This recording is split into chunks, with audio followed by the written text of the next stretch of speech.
yalançı, kimleri oda attı. Alacak yok dünyani, ençeme baylar öttü. Kim radi durmuştun, ençesi nerede gitti. Dokuzu düzü yok, bu bir ötücü dünya. Kim don tapmaz giymene, kimden tapmaz imene dünya. Yalan dünya. Kim baylığı yok süymene, kim vakti yok giymene dünya. Yalan dünya. Kimde ece yok görmene, kimde kapı yok barmana dünya. Yalan dünya.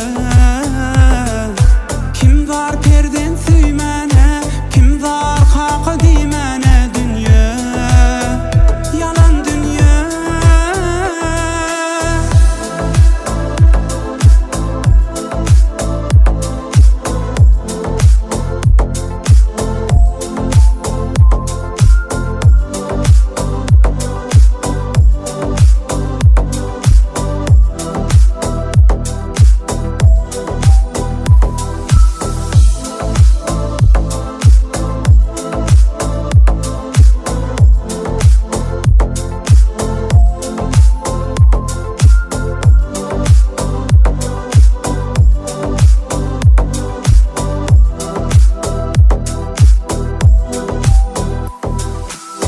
Kim var kaka mehrine, yetimlikten ağlayan.